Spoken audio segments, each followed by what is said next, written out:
Have you ever noticed how a man's ideas become wiser after he gets rich? How his silence is mistaken for confidence? How his arrogance is called ambition? How his opinions, once ignored, suddenly command rooms?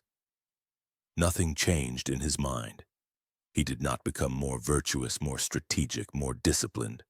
But the moment he became wealthy, the world bowed, not to him, but to what he could now take away. You were taught that respect is something you earn, that if you are kind, patient, sincere, if you wait long enough and work hard enough, the world will eventually recognize your worth. But that was a fairy tale told to make you obedient. What the world actually respects is power.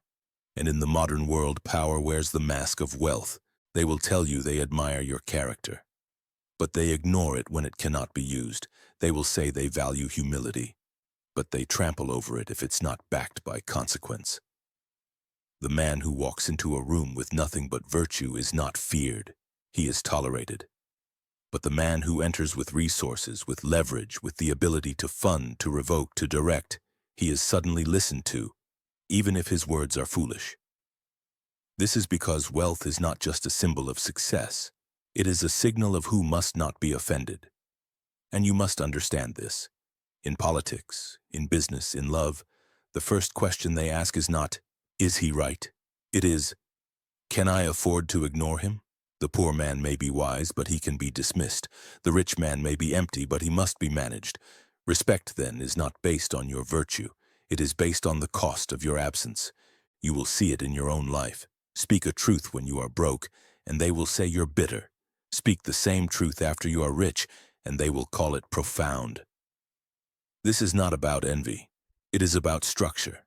The structure that trains people to associate wealth with certainty, with clarity, with correctness. But the wealthy man is not always right. He is simply insulated from challenge, and that insulation creates the illusion of genius. It is not his ideas that shine. It is the glow of gold around them. That is why, when you ascend, they change. They laugh louder at your jokes. They nod more quickly at your plans. They imitate your words. But they are not respecting you. They are respecting your proximity to power. This is the first great disillusionment every rising man must face. That what he mistook for admiration was often precaution. That what he thought was loyalty was dependence. That the moment his fortunes change, so will the behavior of those who once praised him. Respect is conditional.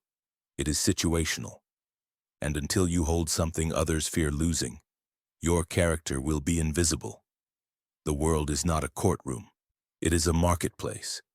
And in this market, perception follows price. You may believe you are being respected, but wait until you lose what they want from you. Then you will see what they really thought of you all along. Poverty is not neutral. It is not perceived as an unfortunate state. It is seen as a threat, a stain, a signal that you are either weak, dangerous, or irrelevant. The poor man may be honest, but he is questioned. He may be disciplined, but he is dismissed. He may be noble, but only in theory, never in policy. You were told the world pities the poor, but that is a lie crafted by those who need your compliance. In truth, poverty provokes suspicion. They do not ask what you've endured. They assume what you've failed to achieve. They interpret your humility as incompetence. They hear your silence as confusion. They project onto you all the things they fear becoming. Because poverty in the public mind is not a condition, it is a warning. I saw it in Florence. Men who lacked money were never treated as potential allies. They were treated as liabilities. They were invited only after decisions were made, consulted only when something needed defending, praised only when they were no longer a threat. A poor man with intelligence was called dangerous. A poor man with ambition was called disruptive. And a poor man with pride, he was labeled arrogant. The same traits admired in the wealthy were punished in the poor. And this is the secret: the world has no consistent values. It adjusts its principles to the power of the speaker. This is why the same behavior is judged differently depending on who displays it. When a rich man interrupts, he is decisive. When a poor man interrupts, he is rude. When a rich man speaks plainly, he is respected for his clarity. When a poor man does, he is accused of lacking tact. And if he dares to show confidence, they call it delusion. Understand this. Society is not evaluating your character. It is calculating your influence. It does not ask, is he good? It asks, what will happen if we ignore him? And if the answer is nothing, then nothing is exactly what you will receive. But this punishment is not just social, it is systemic. Institutions are designed to reflect the psychology of those who fear instability. And nothing is more destabilizing than a poor man who does not know his place. He becomes a mirror the system cannot bear. Because he exposes the gap between appearance and truth, he reveals that competence and wealth do not always align. And so the system must discredit him, not through argument but through absence. He is excluded not by rejection but by silence. You will not find him in the room. And because he is not in the room, his name is never mentioned. And because he is never mentioned, he never existed. But poverty's political consequence is not just in perception. It is in control. A man without means cannot say no. He cannot impose his values. He cannot delay his response. He must take what is offered, tolerate what is imposed, and smile while doing it. That is why the world disrespects the poor. Not because they are lesser, but because they lack the leverage to resist. Respect, after all, is often nothing more than a polite fear of consequence. The poor man commands no consequence. And that is why he is patronized, not praised. So the next time you believe someone is respected for their kindness, their insight, their wisdom, ask yourself this. Would anyone listen if they had no resources? Would the same room fall silent if they had nothing to give? Or are they respected only because no one dares to challenge the hand that signs their future? You must kill the fantasy that respect follows virtue. It does not. It follows risk. And when you have nothing to withdraw, nothing to revoke, nothing to weaponize, your risk is zero. And therefore, so is their fear. Wealth is not just currency, it is grammar, it is syntax, it is a language the world obeys even when it doesn't understand. When you speak from poverty, you must justify every sentence. When you speak from riches, your silence is interpreted as wisdom. The content doesn't change, but the context does. Power cloaks language. It turns confusion into mystery, hesitation into gravitas, indecision into depth. The man with money is not asked what he meant. He is assumed to have meant something important. And that is why I say, riches are not just influence, they are interpretation. Money bends perception. A mediocre man becomes magnetic. A dull idea becomes disruptive. A copied strategy becomes visionary. And this illusion persists because most people are trained to treat wealth as validation. They do not ask how it was gained. They ask how close they can stand next to it. A room listens to the man who can buy it, not because they believe he is right, but because they believe he must be. Because if he isn't and they follow him anyway, they can at least say they were betting on success. In this way, wealth becomes a shield against scrutiny. It protects the weak from being questioned and silences the strong who cannot afford to be wrong. You saw this in ancient Rome. Caesar did not rise by principle. He rose by generosity. He used coin to secure loyalty. Bribery? Perhaps. But effective. The people loved him not because he argued best, but because he paid their debts. Cato, who spoke plainly, who stood on law and virtue, was respected in speeches and ignored in policy. Because wealth, when directed strategically, becomes a kind of law. It redraws the rules. And this principle has not changed. In courts, in cabinets, in companies, the man who funds becomes the man who leads, even if he never raises his voice. You believe that respect comes from competence, that they will follow you once you've proven your worth. But no one is listening. They're watching your shoes, your car, your posture when the bill arrives. They are calculating, not your insight, but your access. They are not hearing your mind. They are measuring your risk. Because wealth has replaced merit as the entry fee to attention, and those without it speak into wind. So how do you use this language? Not by speaking louder, but by knowing when to stay silent. Let them project. Let them fill in your gaps with their own desires. You don't have to be brilliant when they think you're powerful. You only have to hold your position and make others guess. This is why many of the wealthiest speak little. Not because they have nothing to say, but because mystery multiplies in value when it stands beside gold. And so, I ask you this. Have you ever watched someone gain influence not because they changed, but because their income did?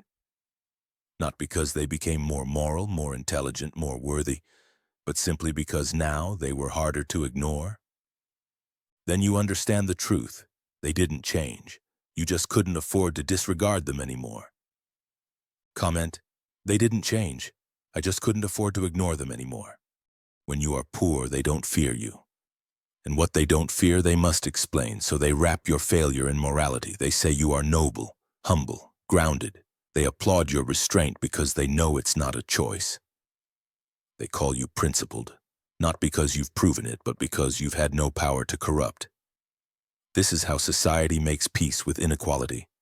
It moralizes the weakness of those it has already discarded. You have nothing? Then you must be pure. You obey quietly? Then you must be wise. But the moment you begin to rise, that same humility is called cowardice. That same restraint is called softness.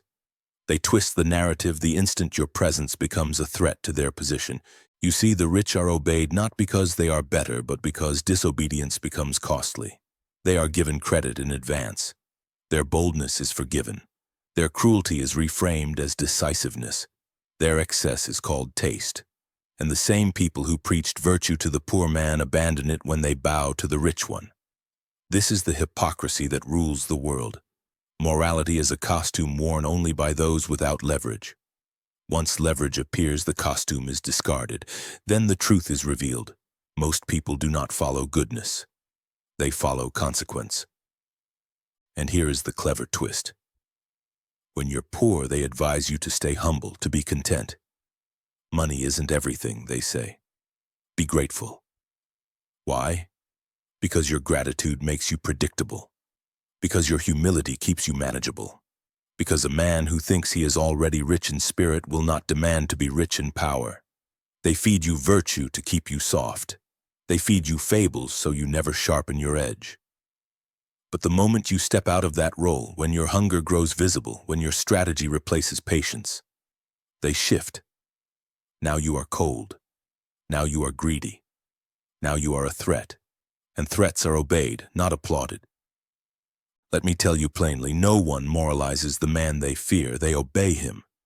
Because fear is silent. Because consequence does not invite commentary. Caesar was feared before he was admired. Borgia was hated but followed. The Medici were cursed in private and served in public. The world hates to submit, but it hates uncertainty more. And a man with resources, with consequence, with reach, he becomes a stable threat. And that stability is confused with respect. So what is your lesson? Stop seeking moral approval from those who only give it to the powerless. Stop believing in applause that only arrives when you are safe to ignore. When you were broke, they praised your honesty, but they didn't follow you. When you had nothing, they admired your vision, but they didn't fund it. Now that you are rising, they may begin to obey, but not because they believe, because they are calculating. And obedience, even born of fear, looks like respect on the outside. But inside it is something colder, something truer. It is the recognition that you can no longer be managed. You still believe legitimacy is earned, that it comes from wisdom, discipline, service. But I will tell you the truth that history teaches with perfect clarity. Legitimacy is purchased, and wealth is the down payment. Look at every throne that ever lasted. Behind it was a treasury. Behind every sacred title, a ledger. The man who has resources, not reasons, is the man they will eventually call legitimate, because the masses do not study character. They study outcome. And the one who can fund, who can finance, who can furnish results, that man, regardless of origin, is granted the illusion of authority. Florence was not ruled by saints. It was ruled by bankers. The Medici did not ascend by blood or moral purity. They bought respect. Slowly, strategically, transaction by transaction, until their name became indistinguishable from the city itself. They backed artists, philosophers, politicians, popes, and because their gold flowed through every corridor of power, no one questioned whether they deserved their influence. They simply had it, and over time, possession became permission. Permission became reverence, and reverence became history. In Rome, Caesar was declared dictator for life not because he was the most virtuous, but because he was the most effective. His generosity with public funds built loyalty faster than speeches ever could. The senators who once mocked his ambition now feared his reach. His wealth allowed him to feed the people, to pay the army, to control what others only debated. And once those around him became financially dependent, resistance ended. He could have been called anything, tyrant, usurper, god. It didn't matter. The money had already written the narrative. You think the church is different? The church was founded on conviction but sustained by wealth. Every cathedral was a symbol not of piety but of resource. The tithe, the indulgence, the relic trade, these were not spiritual tools. They were systems of extraction and consolidation, and once the church became rich enough, it could redefine morality itself. It could declare who was heretic and who was holy. It could elevate peasants to sainthood or cast kings into damnation. Why? Because wealth gave it the power to punish. Legitimacy is not about being right. It is about being recognized, and the world recognizes money faster than it recognizes truth. That is why the fool with funds is granted a microphone, while the wise man without it dies in obscurity. That is why entire regimes fall into the hands of men who do not lead. They simply fund. And no one dares to oppose them because in every room everyone has a price, and the wealthy man learns those prices quickly. So if you wish to be seen as legitimate, stop thinking like a philosopher. Stop waiting for your ideas to be noticed. Fund something, own something. Command the flow, and once your money holds up the ceiling, the room will stop asking how you got there. They will call it fate. They will call it destiny. But you will know what it really was. A transaction dressed as authority. Once you acquire wealth, the game does not end. It begins. Because now you are visible. Now every conversation becomes a negotiation. Every relationship becomes a calculation. You must learn this early. Money makes you powerful, but it also makes you a target. If you are not careful, your wealth will become a leash. They will flatter you, study you, praise you, but not because they admire you. Because they are positioning themselves to feed off what you've built. And if you are naive, if you mistake this attention for respect, you will spend your fortune chasing approval instead of using it to build permanence. So let me give you the law. Use wealth strategically, not sentimentally. You must separate your money from your need to be loved. Do not fund vanity. Fund leverage. Every coin you spend must buy silence, loyalty, or insulation. If it buys none of these, it is a wasted weapon. Do not give out of guilt, give out of calculation. Ask not what makes you look generous. Ask what makes you harder to betray. You must also master invisibility. The loud rich man becomes the most exposed. His purchases define him. His lifestyle traps him, and soon his identity is tied to maintenance. But the wise rich man moves differently. He wears silence. He gives quietly. He positions himself so that when others rise, they do so by his funding, but not with his name. In this way, his power is unthreatened because it is untraceable. He rules without being seen. Remember, if everyone knows what you have, they will soon decide how to take it, and they will not always do it through theft. They will do it through proximity, through guilt, through dependence. The friend who always needs help, the lover who softens your edge, the partner who slowly convinces you to lower your guard in the name of trust. They are not all malicious, but they are all watching.